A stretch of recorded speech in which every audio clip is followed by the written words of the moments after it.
Mbote Bandeko Balandi à Congo sur télévision CSTV RDC. Voilà, Kalamini Tene, d'abord merci beaucoup. Comment la bino devant l'écran la bino pour Rolanda. Wabino maître donnant mon lobeli, il y a Congo, mon lobeli à Banamboka, mon lobeli à Congolais. Il y a mon abana émission dans le loboye, Batina Nini, Naël et Soussou Bosso Nabino. Nous avons qu'à partir peut-être la semaine prochaine, vous remarquer déjà bateau aussi sur YouTube, vous échanger la C. Alors, pas grande chose, c'est juste caca, abréviation, il y a Congo Succès Télévision. Donc, vous avez YouTube sur mon bêta, Congo Succès T, bêta CSTV RDC.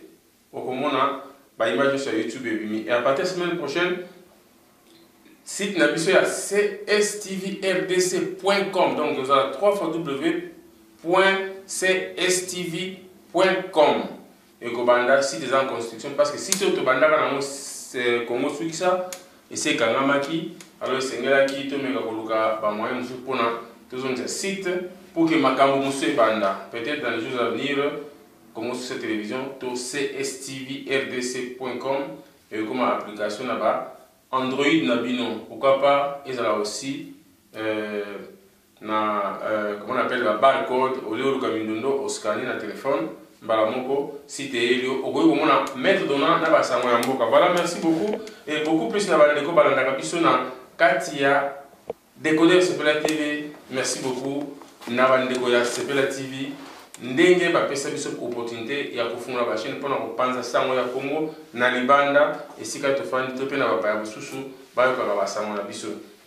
Et merci na bino supposant ba décodeur. O ya décodeur te, na ina annoncé bino. Actuellement, par exemple, en promotion, il y a 55 livres. Donc, livres, les ambons, en anglais, il y a des bandes d'Angleterre. Ce qu'on a pour ça décoder, au Bengi pour mettre dans la représentation à CPLA TV, dans la Belgique, dans la Canissi, dans le Somba, dans décoder, dans la CPLA TV, dans la CPLA Kaka, dans le film. Alors, il y a un pour ça décoder, le film à Congo, au bout de CSTV RDC, ils ont un canal 130, il y a des connaissances opératives. Alors, les gens qui ont fait pour Batouming, Babitouni, Batouming, Babengi, Maître Donnant, Ozolo Baté, Makamwele Kebele, Ozolo Baté, Batounius, Bazolo, Bayozolo Baté, Bamso, Maître Donnant, tout le monde n'a pas directé, Maître Donnant, Azawana Pona, Kosala un nombre de vues. Maître Donnant, Azana, pour mon star. Les stars, c'est le Congo. La vedette, c'est l'information. Et le bal de Gonanga, riche tempête, qui salue de passage. Il y a un peu de pour la polémique, na tout ça tout, na panza, ba congolais. Ceux qui information ali, naïe. Ceux qui zate, madame Kofanda. Donc voilà, les deux naïe na basango, mingi penzate, na goya, ni kolegoya na basango, ndenge naïe la kabino, il faut na zo information na finiré à moi avant la pesabino pour le comboule la communauté. Les deux naïe la bino, comme d'habitude, dès que ndaka vers bango, ou rabino ndeko, commando Emma, ou message pour moi na Congo sur télévision. Oyo azana souci ya mabela Congo, on a bengi mapinga, et là nazo ya mbaye na kati ya mission na bino, mission ya mapinga, émission ya mapinga, aza mapinga, toujours na kati ya diaspora, toyeba situation mboka, ezoleka ndenge nini, et puis awa pe na libanda, tokutuna mituna ebele, obino pe mitunaka. Alors sans plus tarder, tous les gars na koyamba na biso, commando Emma. Alors mbote commando Emma. Ouais, mbote le maître na mbote na yo, mbote pe na bandeko nyonso baza kolanda biso na tango yo quoi. Voilà, merci beaucoup Bandeko, Bamounio Pe Kalamingi, Batumusu Bakanisi, Commando Emma, à sa région de Chibangu, Commando Emma, à la région de Yabutumba, Baramusu peut rejoindre au Bakombo Beto Ebité. Alors, les autres Mouni aux en bonne santé, mais toujours dans le souci à Congo. Ouais, mais souci à Oebi, Maître Donnant Balobaka, Bakoyiko Longolo na Mboka na yo, ok, Bakeno Musika, mais Bakoyiko Longolo Mboka na yo, na Katia Motema na ote. Tout à fait. Donc, il faut que vous voilà un peu. Merci beaucoup, commandant Emma. Bandeko Bakamon, Bamonio, Bamisala Bamono Nzakomba, mais le Bamono en costume, Balabio, un politicien ou bien le Cameroun, mais non, les associations Congo, Tokangin de Koyama, la carte à Bruxelles, et c'est comme tout à fait Goleka. Et souci à Congo, la Bible, va verser qu'il peut te confondre partout aux la Bible, va n'importe où. Pour nous remettre au sous-là, où ils ont la carte à Bible. Alors, commandant Emma, Basango ezebele na Congo, Congo libération ezoya kaka te, combat na diaspora pe eza ya koyinda, mais tout le canon tozoka na kati ya mboka na biso. situation au Congo pour l'instant n'a évité pour nayo tokosuka wapi po toyeki d'abord bazana kolobaka nambe asomi minduke belé masasi belé ba osa publicité kili est-ce que ezali pour na bangisa bana mboka to ezali effectivement ne pe bana mboka basala nini bon babilo quand tozoyoka yoka wana ya kosoma manduki kosala bon na éviter utilité manduki ezala la mboka pona ko protéger territoire na yo ya mboka territoire national ko protéger la frontière intérieure ya mboka et puis ko protéger peuple na ba bien na quoi. Ouais. Alors donc jamais na mboka moko na nation ezanga manduki faut za toujours na manduki. Manduki faut ezala mais manduki on faut ba rôle na ngoza nini. Alors ba rôle to zomona na ebité ba kosomba yango pona na ngai je pense que mboka ezana na bitumba penate mboka ezana ba ventiro ba zo sala quoi. Donc pona webso que PPRD ezali académie des menteurs. Donc ça parti politique c'est ça académie à ba menteur. Donc so on comme le kuta oui ba le kuta nde ba kosaka il faut que la PPRD comme un vrai menteur quoi ça académie des menteurs donc minduki baza ko somba wana bona bit na ngote mais pona nga militaire na pesi bit a minduki na mboka eza pona ndenge wana pona batela mboka pona batela mboka mais comment batu manduki ba beta ngona batu manduki beta yango mokote alors pona siko so que ça pona ko beta batu donc ba militaire bazala ba militaire te pour soldat so ba former yo un militaire na mboka pour garantir la sécurité du territoire quoi. Ils ont bêta peuple na ote. Alors tant qu'on va dire bêta peuple, c'est que bazar militaire était, bazar na service à un dictateur quoi. Bazou bomanango batu mais conscience tabango il faut ça là que et là on se zaka na suka quoi. Tout à fait. C'est bien qu'on a mandu qu'on a causé la que ceux qui monguna y pour côté na mboka na territoire, aboto la territoire, là pour défendre nango. Donc il faut dans la conscience wana. Et non ya ko bêta population, ça na tina moko te pour suka na binoraka. Population aussi ça a été hein. Oui. Donc dans le monde armé moi mokili longi population il y a nation mobimbate. Suka ezalaka que non vraiment surtout que bouleversement salami au moins militaire a qui va kangi na ba civil bazo kate mutu. Donc il faut pas dans la conscience ba kezaka non ba ko na suka te. Hein? Donc il y a mission na bango ya ko exterminer peuple quoi non. Voilà donc toko sur la masolo mingi te pour tokuta na nzela mais na webso que non armée so ma rapport na défendre le territoire ko défendre le peuple combattre le peuple pour défendre le territoire merci beaucoup sans rival bakole pour na combat na yo ndenge ozomela biso basango ya malamu na Afrique du Sud na bandeko nyonso na bosanité Sami Boyoko na bandeko nyonso ba kuna président Mike alors Minduki eza pona kobatela la batu mais ya biso ya Congo comment pona kobumana mo batu c'est vrai Minduki eza pona kobuma batu le temps eza pona ko défendre le mboka mais ya biso ba kobumana mo peuple na kasi boyoki commando Emandenge a expliqué tina Minduki et puis na ba bazali pe ko somba Minduki yango bato lokuta bazo kosa ke ba kobumana mo peut-être bango na mento kande lokuta na bango monani bazo kobumana mo peuple congolais ba bomina Kasai ba bomina Beni lelo bandundu alors commando Ema abato le kana sozo na kambona bandundu parce que to beti na mo c'était na Congo Sukisa yo pour lobela ki ngo mingi et c'est net on dirait ba yoka kitimele to komo yoka ba lefme komo salama to lobaki ma to lobaki na bango ba mona yo ko moi tembe mais le to komo mona ngo bon au moni papa donna maître donna makambu to ça visionnaire te il faut faire ça la analyse quoi. Tout à fait. Il faut qu'on épuise ba information quoi. To ça soldat ngana militaire ils ont battu le na za kotoyo na territoire kuna na mboka baninga nga bazate baninga nga bazebele tout à fait donc na baza na kati système wana mais baza balingi système balingi makabo yo sama na système wana te baza ebele to za na contact so la na biso donc to ba kama ngombe wana ke ngai na sina ko répéter en moté to pesa ki moi masolo pona ngombe bit ya ngombe wana raison ni yaki parce que toi ennemi musote ennemi na za Rwanda tout à fait donc il faut ba que ennemi na ali Rwanda donc et là, nyonso ezo salama na kati ya mboka na biso ya mabe eza Rwanda donc à partir de Rwanda Rwanda eza indirectement mais directement eza na Kabila tout à fait parce qu'il est pas à Rwanda voilà bon wana eza biloko moko to baza Rwandais oui mais asa déjà président asa des mandats hein tout ça dans le contexte na pembeni bite là il faut à Longwa azala Rwandais ou pas mais bit quoi c'est quoi et ce makama ya nationalité na été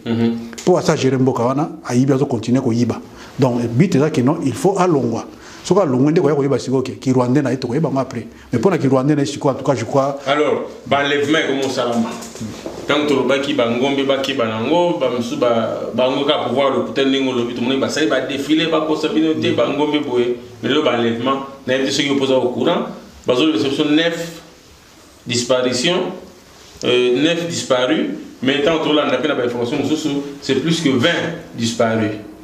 Les lois autour de Bakeza, quand on a Bukangalozo, Bukangalozo, on a évité en tant que militaire. Oui, mais le problème est qu'il y a ce problème de militaire, militaire, pour la soldat, il faut comprendre que le militaire congolais a toujours joué un rôle. Le militaire congolais a joué un rôle. Il y a un dictateur, donc il y a un dictateur, mais malgré les règlements militaires, ils ont la déontologie militaire. Donc, il y a tout qui peut être non militaire pour défendre le territoire. C'est le problème de la population. La population, tu passes dans la place Belé, surtout dans Tchad, on a exemple. Dans Tchad, tu commences dans Tchad, tu as une rébellion. Il y a tendance Belé. Colonel Kamugé, Asilamat, Félix Malumba, mais après, il y a des choses qui sont mais tant que ce soit la population a peuple habite territoire aux territoires de Tchad. Mais nous avons militaires étrangers. Donc, dengue boye, so aussi une mission boyaki, besoin de chebino. Bon, so ça il faut pas donc. Il y a un peuple batouazolo. Donc peuple congolais faut y avoir territoire na bango. Bon, ko zela ka teki non. Le roi bango ba yeto za no autorité ba kolobani parce que l'autorité bazali en connivence na bato baye. C'est à eux, il y a peuple siko yemo à s'organiser. Pas pays mingi ya monde, tout le monde peuple à s'organiser, pour faire résistance. Armée, quoi. Tout le monde en a Vietnam, tout le monde en a France, partout. Donc il y a des peuples qui il faut avoir conscience que nous avons protégé à Zali sous-souté, il faut se protéger à Yemongo. Donc peuple il faut option adopter option pour se défendre. Bateau va côté va fantôme té. Peuple monique non, sondage ça il faut défendre. Alors il faut s'organiser. Traditionnellement, tu as eu moyen de s'organiser Zali. Parce que oui, bango bazawana, bayina bango mena bango. Il faut l'écrire, il faut que piéger peuple, il faut défendre, ça c'est défendre quoi. Merci beaucoup, commandement. Les loyaux qui tu as fait une investigation, un jour, Makambu John Chibangu Ngindaki Wati Bakangi, tu as babomi et tout ça. Jusqu'à la niveau de rédaction, tu as une investigation, tu as une John Chibangu si ma main, tu as pouvoir en place. A commis que traquer ma politicien, les lois est commis au John Chibangu à Katumbi. Katumbi a pensé que Bambongo, pour Bamakia, on va certains politiciens, na la majorité na opposition, va contacter John Chibangu, tu éviter pour la ligne, et ensuite va venir au Katumbi, à Zaïko PC, Bambongo, Minduki. Na éviter yo analyse au sein de Kambouana. Mais na autre collègue que PPRD.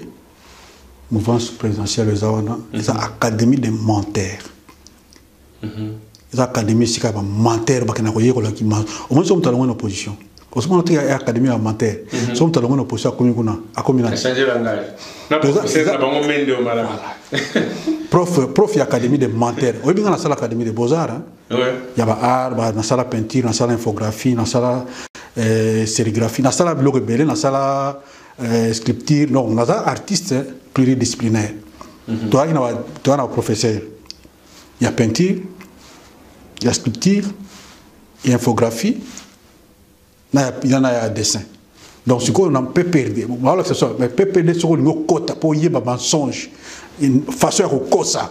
Il faut qu'il y ait une académie là-bas. C'est même opposant. Au moment que, on a la vérité, on a la qui est dans l'académie, on n'a pas même 3 mois pamba, on a diplômé donc dans le Kouta le Chibala. On a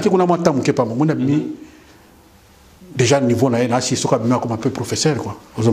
Alors, mensonge. Parce que dans le service, il y a un air, il y a un bon bateau, comment on fait ça, gendarme. Un air, il y a un communauté. Agence, il y a renseignement dans la communauté. Agence à renseignement. Au sommet, on a non, il est agent à agent à renseignement pour Namboka. aya zo sabi ke banga za mutaner na okanga yo donc agence donc les renseignements tes moi le moko boya ko nyokola ka peuple la population quoi pourquoi na bine ngwana bon John Chibangu na Katumbi ils en a sens parce que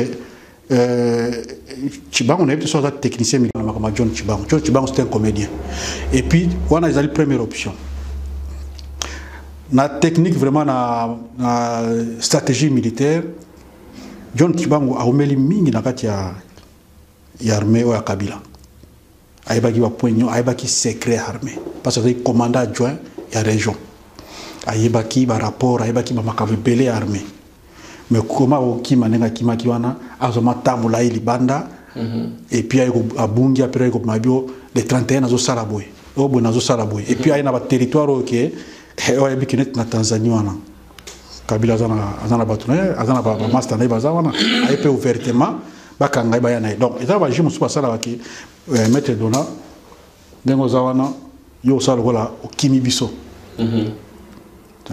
au moment opportun donc okimi biso au moment opportun o malokola obano menacer siko biso to kanga yo na okanga na wana lero ko sambo ko lobabo eza ba montage moko ya bana mike OK mutako croire na ngote bébé amuki croire na ngote donc ba sala siko kele wa sambise John Chibangu ba ke non nazana Katumbi ye muta funsa inga ibala mutako sambisa ye justice malunga ezate pour mutako sambisa ye ezate keza justice moza transparente na ko sambise ke batu baza pe wana zapenda soninga za ba poto a non eza batu ba juge eza PPRD ya académie wana ba juge académie de menteur avocat même temps ba avocat ba ministre nyonso donc la ba écrivain nyonso ya loi oyo baza sikona kati ya PPRD bo ba osam sa John Chibangu ezala jugement moko vraiment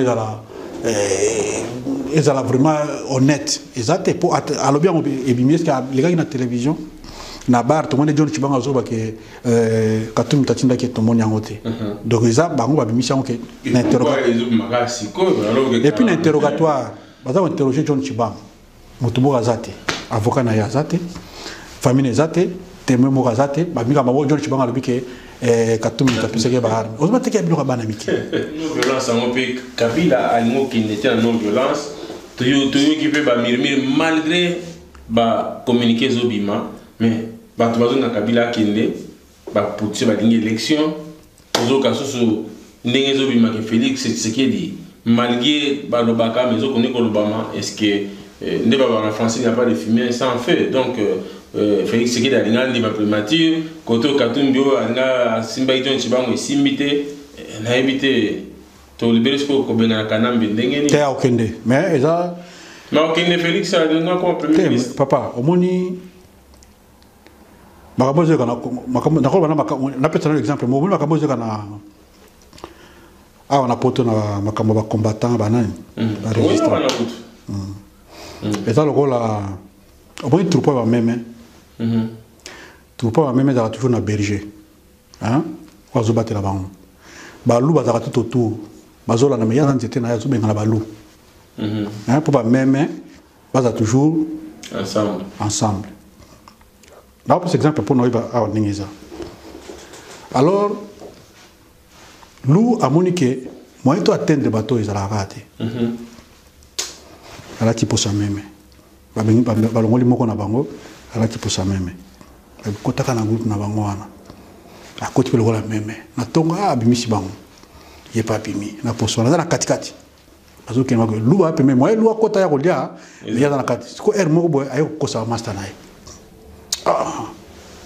bande ko monte que chaque fois ya kota biso to bimi to lira na mitindo na ye yemtaka e kaka bona boy il faut to za libre a kosi waninga ne ngombe ya tele loup ba loup pa meme pe moni dia solo pe biso to ko ma sota na 5h nous to na biso ko lia ba no tomboka to lingi eli susute yete donc tonto la libre liberté notre liberté ba meme comme ganga tomboki ba to pe o kata makambo ba ye ba yipsa non ba meme ba lobia ba na besoin liberté yo a cheyo singa kanye singa ba tiki ba meme joka nesko loi na kati wana akia sangana master ma comme ko lia ba meme donc là comme libre ba ke no lia ko mutakinga ba ngosusu ba comme lia de makambo zo le ka wana we likia wana makomba ya poto donc balu alata pour ça même bakota na kati ya combat bakosi kosi bakomo finga bat oyo bazolinga ko défendre mboka ah Félix ah Kolabo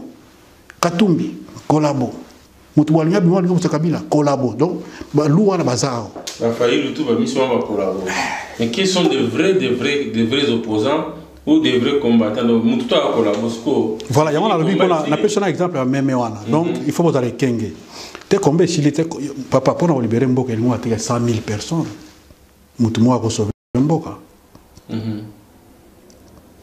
mutu mo ko sauver mboka Samuel do azaki na bato belete hein Samuel do mission ya salaka zaka aumelaka na ngazo ke nango moko abino il faut na sala ba pour revendiquer ba peuple autochtone hein bato ya origine na quoi contre bato bazalaki wana asa mission na ndenge nini a côté armée avandi tie comme sergent garde corps le président donc le président va vana quand bato ba comprimer ba autochtone ya zaki tribu ba weya ba George weya oui tribu zaki opprimé mais na fin de compte avandi na kanda nazo kende ti a cause de décision abana ko kanga bango moko asa ki plan na yé moko et puis aye nga massacrer bango donc à se sacrifier qui n'est pas taba bomba qui mais a sauver qui peuple na yé balon na boumbu ya bapaya donc nous devons sauver na mboka quoi voilà. Tout à fait, merci beaucoup commandant Emma nazo informer nous que nous commandant Emma na plateau na biso ya Congo sur cette télévision de bozomona awa to sur la masolo ya mboka le bomoni azali na tenue militaire te poto koutier na makambo ya osana Bruxelles to kotika nekate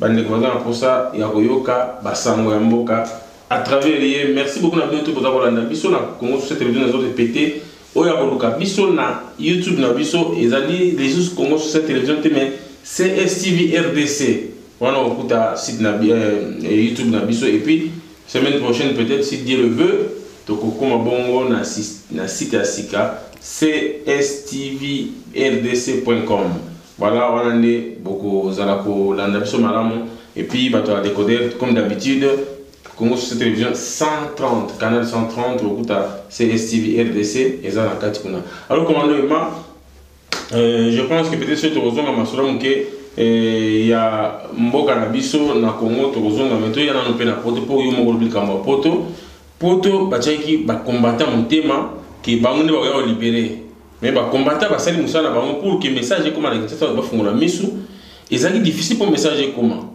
et les combattants ont fait un fabuleux travail message commis Kinshasa ba telemi bravo les combattants mais toujours les mêmes combattants musala ba sali pendant tout ce temps-là, les combattants qui ont été médiqués. Les combattants qui ont été bango, il y a Tshisekedi, il y a Ngwanda, il y a Boye, et plus grave encore, il y a Baluba, il y a Congo, il y a Swahili, Makambo, ils ont été régner. C'est pas grave, c'est arrivé. Moi, les parents ont été exaltés pour l'interrogation, mais tout ça, c'est plus grave encore. Et là, on va voler belé.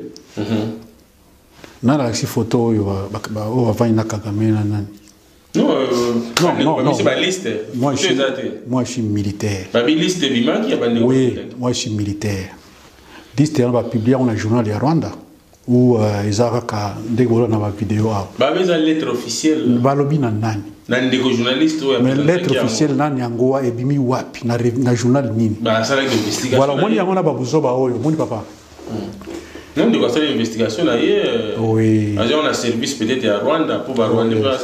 Oui, papa. Rwanda, pour infiltrer, c'est facilité. Rwanda. Au moins, il n'y a pas de facilité en Israël. Tout ça, dès même bâtiment sur Baébi, Rwanda a joué un rôle au Belge, dans le Salaka. Il y a au Kabala Congolais, il y a qui tout ça, tribu belé. Tant que je donne à Bioza Kassayen, bon. Nous sommes cassés de la bouille. Nous avons manipulé contre les Musus. Mais Bango Bazaka a la langue moko, monoethnique. Rwanda a la langue moko. On peut filtrer Bangote, Bazaka a bloqué. Le Bazaka a une tradition de multiculturelle. Tradition multitraditionnelle. Rwanda a joué le rôle de manipuler. Ah, les lois Congo, les lois Luba, les lois Tchad des ordres. C'est à nous. Toi, il y a un intérêt de parce que le tribalisme dans le Congo, politicien ou non politicien, aza congolais. babiloko ya tribalisme esilaka na 1960 ntango mobutu azwi pouvoir asilisaki yango asisaki biloko ya tribalisme donc ekomaki congo tozaka Zaïre congo donc eza bloc moko alors moto akoutilize yango lelo oyo lobaki aza na congo te abotami wana te auti quelque part mais un vrai congolais acha tribalisme lelo na kati ya congo ya lelo donc il n'est pas congolais mpo na nga il n'est pas congolais parce que tozokufela nde congo alors babiloko wana yake no bakendaki na Rwanda basalaki boye omoni babiloko ya internet oza makambo ebele okoboma motu pamba après keno ezaki lokuta nani alakisaki photo omoni photo moko alakisaka na nini ya mona yango ezalaki garde ko nani type mo da garde civil wana tona na mboka gisolo ye mtaki na protection ya Tshisekedi tant Tshisekedi azaki primature yo balongolaki ye bakangi ye voilà basoda DSP bazalaki wana oyo bato babimisa yango seli moko na tala na niki na Tshisekedi wana Tshisekedi na Rwanda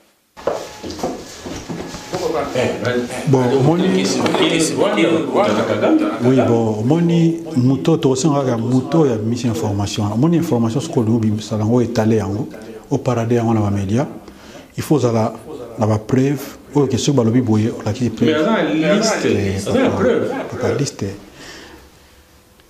liste nanga na ndima yango soki ebimaki officiellement na Rwanda. Effectivement, je sais pas l'ambassade à Rwanda, mais un bureau officiel. Il faut retirer l'aventure quoi. Il faut retirer l'aventure. Bande quoi là, bon, ceux qui va kenda qui pas, mais ngai ceux na moni preuve, de na weba qui va kenda qui Rwanda. Bilo ko belela na internet to ezana tina mokote. Oyebi sangai combien de fois sur moni ba Rwandais ba sali vidéo, ba réclamer le comme bien mboka na bango. Ba Ougandais, ba Burundais.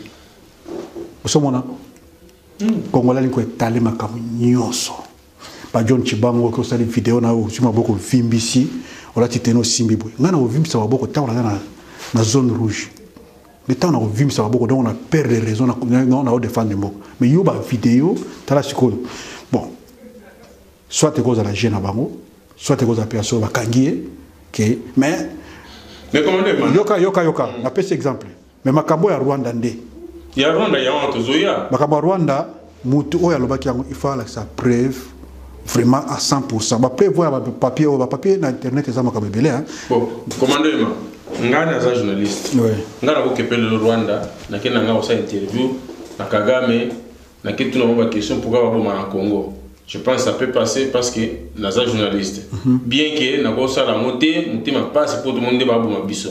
Mais au moins journaliste égoleka. Mais un combattant au bout tout moi azoloba Kagame azoboma biso.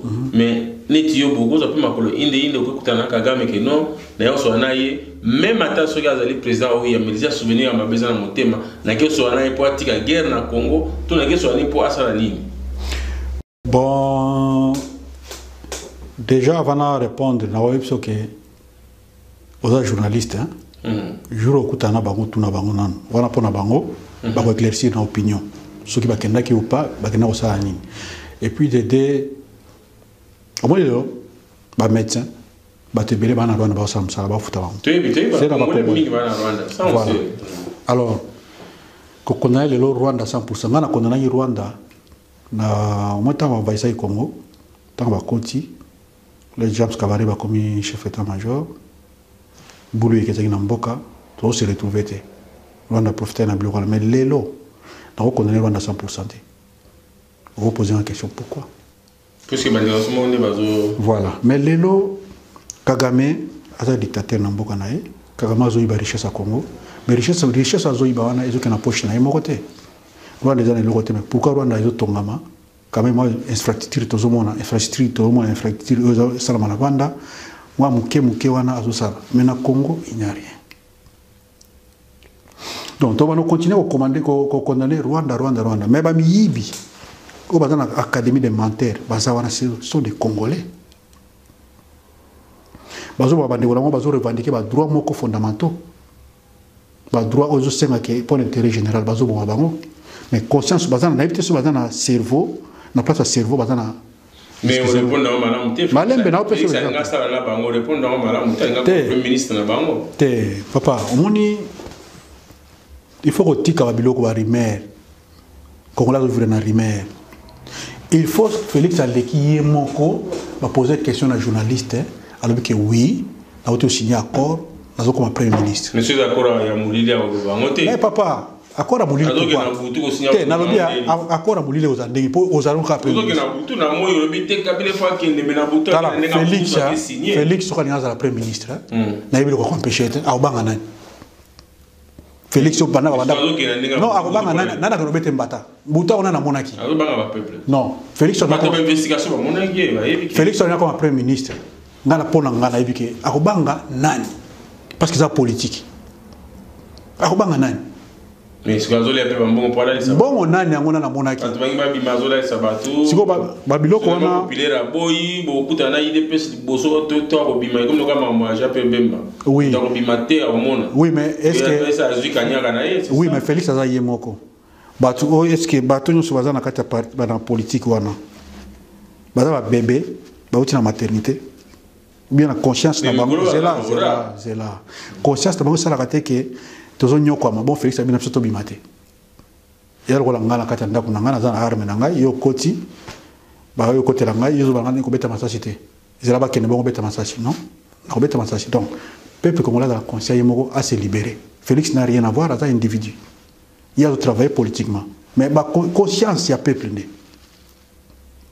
mutumo pa ko la mukape na tongo lelo la tongo kana mboka na bo na kei akipa bomi pe Kabila ajupe alobi pe non na bomi il faut que Félix atinda on politique a otinda te bon commandant merci beaucoup ndenge ozana biso tozo kendi ko chiter na éviter na ki ndeko mo atuna nga ko ndeko mi wa benga e bino pe bata média parce que actuellement surtout le tali malamu vrai combat tika na média là il faut qu'on se dise la vérité vrai combat tika na média to mega ko dénoncer ko sala to ko sala mais ba ndeko musu ba za ko reprocher biso bata média qui combat biso biso to mo to sala bien est-ce que vous pouvez en même point de vue na bango que tozo bebisa na ndenga média ou bien aux appels na vie contraire bon média moi va venturier pe bazali quoi on va travailler dans un service où est sur place dans Congo bazo mondire bazali ba opposant oui ba contre bazo critiquer mais les gens na bateau bazo travailler pour na ko diffamer na ba nini so moni ke mutaza na azapenda na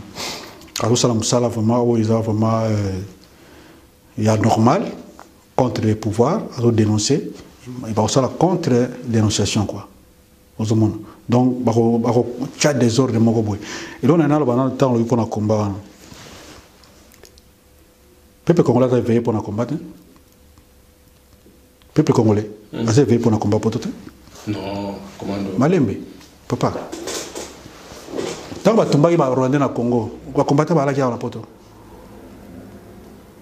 bon te koloba bonté tant ba tumba ba rwanda na Congo conscience wana ki o ba ta pa to tumba ba combien d'ailleurs na poto eso ke bo tumba ba rwanda non ça c'est combien za la guité combien ba na 2005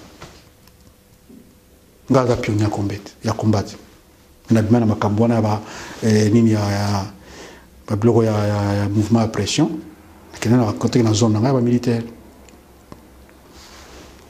peuple congolais a veillé a averti en 97 tant que FD les okota peuple congolais yamba ki bango après ko mona place wana to me ba koloba ka bien quoi combat et conscientiser peuple congolais yeba ke so le lona chege na tout mutu nyonso aza conscient pour na makamboka eza pour na système o IDPS chaka ya parlementaire debout ce qui parlementaire debout système na ezalati hein ba congolais ba parlementaire debout baza parti wala peuple nga oza conscient pourquoi ma kamiso boloba IDPS donc mais toujours comme IDPS est la première partie o ebandaki ba revendication ya démocratie on ne sait pas tout. Papa, tu as la conscience. Gaza militaire. On ne sait pas tout. Gaza militaire. Parti ne va dire film na ponga savubu. Bon, il dépêche. Bolé on va partir avec militaire. Mais yo na lobi parti no ba leka na film ba Omer Kamba wana tu. Gaza yi soldat erwanati. Alors vivre tout. Père ali ki na ba kanga ba laisser frappe. na libéré na BD aïe politicien na 82. Vous comprenez? Donc il peut monter IDPS, ba beta kai pena frappe azozonga ba passer pena chemise ao que pena mo azo ya pena chemise a kopasuka. Mais na ko libérer na BD na risque ka pe pona ni militaire ou na sala makamba politique ou défendre ou libérer per na. Donc tout tika biloko na ke non combat ezali éveil moko sala maki awa na biloko to mona média. Parce que bon peuple na biso bande ko na biso ni to bano telema to bana revendiquer yango awa na communauté internationale. Mais pour nous le peuple sur place, les médias sont répandus dans le Congo. L'information de Salakawa, ce qui est fin fond, vous êtes dans Ouvira, peut-être moi, je vais mais erreur comme en 2005, Internet est pour nous le peuple. Mais il y avait toujours des revendications. Il fallait toujours revendiquer. Parce que quand on va bon, donc il y avait côté pour na, côté mission de comme un Kanda, Rwanda Koti. Abandi ko bavande ko na biso tozomona na ba télévision ne bazo ba Rwanda ali kolona biso et pesi batu nyuso kanda na bande ba ko ibe élection ya Bemba. Donc c'est ça les mouvements. Mais pour na ko veiller peuple a averti depuis hein. Non, opposé pour na IDPS c'est la première partie où il y a une revendication. Biso za bana Congo ya zaito botami na kin to koliwana to yemina IDPS banda. IDPS tango bandi ba 13 parlementaires. Yep sanga à part un père parti état. Deuxième partisanie pour le IDPS. Vraiment. Mais non, papa Donato qui est indépendant bien. Tant que bandi, na 80 ans mon bazole ça, ba beta to fimbo wana. Bino peut-être tu sais que papa, au moins tu sais que dia. Ba tu sais que na vie qui basa wana go. Ba da beta ba soda makofi. Oui pena po kanga ba leso pena coup, et tu vie qui basa wana. So je coup de tête na yo go sumba na bilamba, nenga zalakia. Vieux qui basse aux hommes, grand boxeur. Donc, il va vivre au Canada, c'est un vrai bonbon au Kiti. Donc, donc c'est l'IDPS. Système parlementaire debout, paillé. Parce que nous avons un Canada, on a quoi, on a limité, on a cadre, garde civile, pandi. Donc, il faut conscientiser le peuple, il y a une génération où il y a des 4e génération. Il y a des avertis. Parce que revendiquer. Universitaire ou pas, étudiant ou pas, chèque ou pas, ils ont revendiqué le droit de la démocratie. Ça vient de l'IDPS. Oui, on y était. Mais si c'est au après, et puis, ils ont la politique dans le Congo. Tout. Même dans l'académie des menteurs. Avant tout, wapi. Nyonso, Théophile Bemba. Donc, nyonso la mina, tout wana, le ministre de l'Intérieur, ou alors qui est Chadari, Aoutawapi, Kamera Aoutawapi. Dans le texte, nous avons tout Aoutawapi, IDPS. Il y a un habit que non. Donc, surtout l'IDPS, c'est le parti maire. Donc, le parti où est bandit démocratie dans le Congo. Merci beaucoup, je crois, commandant Mato, comme on a souka, il y a émission à Bisso, vraiment, ils arrivent pesé mingi. Kozoyo à pied levé pour te mettre à Masula Congo, on a évité par la Congo Bazolandayo, ba combattant pe Bazolandayo, message à Soukanini, pe bande ko panisa ko Bazolandayo, message à Soukanini, okopesa na couche misa toana comme conseil. Bon, conseil ça que non, to linga to comme na manjoto quoi. Ozomona. To me kana ko peser, ko yeba ko sala ke ko finga tata ya muninga, quoi que ça politique. On peut critiquer politiquement. Mais quand finga, ça peut être banal. Pour qu'on finga, on peut éviter que les gens ne soient pas en train de se faire coffee. D'ailleurs, les gens qui ont bien imbira, ils ont imbira que non, à finir papa nabiso, à ça papa nabiso, ils ont la vie privée. Politique, on peut faire la politique. Qu'on critiquer, qu'on s'en nyonso, ndeng bolingi. Mais nga wo revolta nga ba insulte wana quoi. Ozomona. Ba insulte wana niti surtout. Na okep sa bokechu, na okep c'était menazo pese conseil. Bokechu a créé des ordres de trop. Wana na zolo bango po bokechu a civil, moi je suis militaire. Et puis bokechu a bien. Ako wanga na ye. Mais place on na mona kaye. Ya to yibata pareko hein. Biso to banega pareko. Mais place na zoka ya yebi tant continue yaka. Wa za na porte za ngai. A changer dans façon a pressé trop. A pressé na maloba trop. À une information, bon, on a été sur comment le système a foutu avant bongo, la PCA Biloba Moutuboye, Donc ennemi a profité à pêcher bon à finir moto quoi. Bon que tu as des ordres trop, l'information moko oyo eza bien té. Surtout na famille Tshisekedi. Eza bien té. Moni bana Tshisekedi balobate hein. Félix a battu me biga Félix. Mais bana Tshisekedi balobate penate. Mais azana bana oyo ke le robo que tu as telemiawa na ba cousin musuya bana ba atemba ko beta ye penza asanji makila.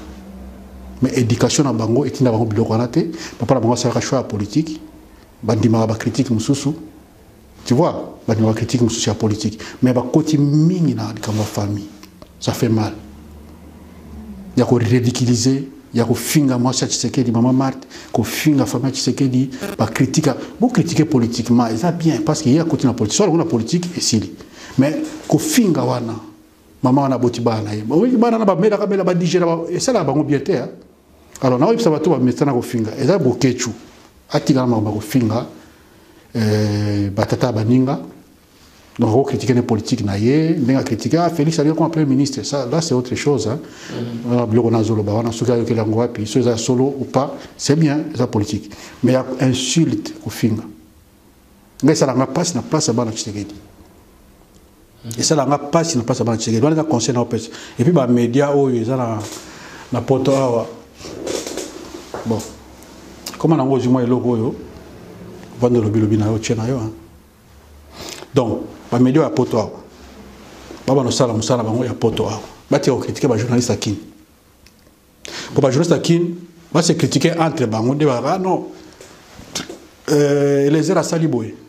Ça Daniel ça fa critiquer wana to kolobake oui, baza kuna ba yebana. Mais bino awa ovandika maman la télévision. Et les airs collabo. Bon, moi, collabore, on a sur les bébés. Colomoana soit vivant. À porter plainte. On va employer n'importe comment. Donc, on va dire et les airs collaborent. Ok, mais moi, mon choro, et les airs collaborent. Ah, on a collaboré. Après, ce qu'on a fait des comptes tel que. On peut vivre dans martyr. Oh, ça, c'est qu'on est ça, le passe dans mon thème. Donc, le journaliste à poto. L'information à bino avant de propager yango, ko étaler yango, ko parader yango na internet, il faut une vérification, vérifier à 100 fois. Vérifier à 100 fois. Besoin de former yango bablo kana besoin de ça peuple moral les obéba. Mutako va na ta savoir information bi moza lokuta, mut moral a se démoraliser. Or ils en ont lokuta. Nous sommes beaucoup KO à Kofi AVC ou plus cardiaque. Mais il faut changer à ce moment comme Kofi peut-être, mais Kofi peut dans ma bana miké dans on a tina tema. Ba langage monsieur zo pousser batu et comme va kosima na bantu to quoi. Ba langage monsieur zo bima na ba média et comme va que non kosima na bantu to. Donc tout comme à niveau national, il faut la critique politique. Ah, il y a muta parler le parler ba salani. Kabila bonabo c'est ça badini moko ba débat moko politique mais yako finga wana ko finga mutu eza bien te quoi alors bana kin ba otala yo ni no ko ba moko to clôturer mission na biso tera optaka bana kin ke nyonso oyo pepe nda ko yebisa bino eza lokuta donc eza académie de menteurs bino boza qui vivent boza kana eloko boza na ngwana yake no Kabila il faut akende ba biloko na yake no oya saliboy non bit na c'est Kabila il faut akende donc banakin boza toujours na moral tenons toujours bon parce que boga na biso dikamusa kana bendele pena suka na yango alors bata pepe de basili mayele ba yebile ko ba kosala te donc le kuta moko o ezomona na même muto asala politique tata mais pourquoi le kuta ko kosa ezomona ki bozo kosa même Satan a redéclaré que mais dit quand même ngana za kolo le kuta mais oya bino wa bo mo reverser le kuta donc ngana o mamabe beaucoup porter plainte beaucoup ça quand même des dégâts propres quand même le kuta beaucoup ça donc grâce Satan a mabolole pour le kuta les qui mingi bozo ça on peut il y a que bazo mo na que bozo kosa quoi même Satan a réclamé a porter plainte. Merci beaucoup commandant Emma toke ba pour kala mingi te Satan ko porter plainte dans le kuta l'équipe même à média na bino pe na poto wa le kuta l'équipe ko porter bino plainte quoi mais na katika wana makamoro na en tout cas bon bana mboka so bakendaki bako passer na makamoro be na média ya net bako pe ko passer ko justifier mais bango ko balekina noté ngala lina mona muto a loi ki biloko ana ala ta photo pour service so ba pensionning renseignement bakopesa na biloko nyonso belema nyonso oyo ki ata bato bani ba contredire yo au prouver bakopesa ka liste sili liste na kobeta ko na internet obeti liste donc il fallait bapesa na ba élément nyonso bakutana James Kabarebe bakutana nani boye bakutani boye ba photo na tout le monde ya vient na biso na ba commando je crois na la kaka ba téléspectateur na ngai malgré et bimaki na lobaki bien que to ki ba congolais ba ke Rwanda mais ceux qui tozi information Tokobimisa na libanda. Information, quand je dis information, il faut attendre l'information et que les peuples n'animent. Est-ce que les autres cabolatés, il y a un an qui continue ko lieba est-ce que bakenda ito bakenda ite. Mais na 80% d'enquête, en tout cas, ils ont l'acceptation que bakenda ki. Maintenant, il fallait ce que vous kabangomoko pour tout ça la conclusion à makambo ya Rwanda. Bakenda iko sala nini? Est-ce qu'il fallait que bakende? Est-ce que c'était le moment bakende? Est-ce que bakenda i Rwanda pour nakuta na Kagame en tant que président Rwanda, to président Oya. Peu importe, mais c'est un moment bakende, moment opportun, to koloba nyonso, mais toyo kabango kaka ndenge yo lobi, toyo kabango parce que baza toujours continuer parce que ba continuer que na pays mususu. Temenga pena na kati temenga na oza pena pour te soki bakendaki na oza pe pour te puis na olingate Congo ko ça na Rwanda parce que Congo ezalana Kabila za diriger na Kagame siko bokono kuta na Kagame pour intérêt ni po bolongo la Kabila aussi mbagate loba ke na éviter bon ngai vraiment bon na ko sala aberration moko boité donc faut jugement moko te à donc faut jugement te quoi donc na ko sala aberration donc pour ngai soki bakendaki ça dans les médias baroleka balobi yango que non to kendaki pona bit boy ba peut se justifier ou pas etali bango moko mais na poto na ko ke ba tout so kan la ba beta bango mais na poto et na loi moko signé te Congo la comme Rwanda te accord mo bezate mais tango beta Congo na Rwanda tango beta ici ko et que na justice ba retourne na justice mais pourquoi vous menacez vous beti vous bomie ou pas que na Rwanda akena Rwanda mais qu'est-ce que ça a à voir avec les Rwanda? Est-ce que les Palestiniens vont na dialogue mobo? Té. Voilà to rolo bango soki ezalaki ba au cadre ya politique wana na mboka. Ba opposant penza ou ba leader. Là c'est autre chose. Mais ba résistant. Mais résistant, ozoke na o ke kuna. Pour la ligne. Ok, merci beaucoup commandement. To poser la bango, c'est là on crée que c'est to lancer invitation pour nous ceux qui ça pour ça mituna retourna bino ako qui ça la enquête amenaki pour to clôturer dossier wana madame je crois boyo qui commandement et ça qui plaisir comment la bino mituna na bino to na pour ça pour to améliorer ça la biso mais na ba nyonso bayaka na ba discussion toujours na tendance tribale alors que makambo tribalité s'il vous plaît bocha ba mai na ba vena bino ndenge message mo batindira quelque part. Donc, je pense qu'il est grand temps. Bataille va se comprendre qu'une fois Congo ou Congolais unis, ils ont bombe. Donc, tu peux bloquer l'Afrique. Mais tu peux permettre d'être dans la unis. Mais un homme averti, à cause de se laisser faire, tout à côté de nager, il y a un service, il y a Kanambe. Oyo, ils ont bon guidé ou téléguidé dans l'extérieur. Alors, ils ont pu mettre dans le commandement, ils ont pu mettre dans le na ba mituna pe na sujet mosusu. Ciao ciao.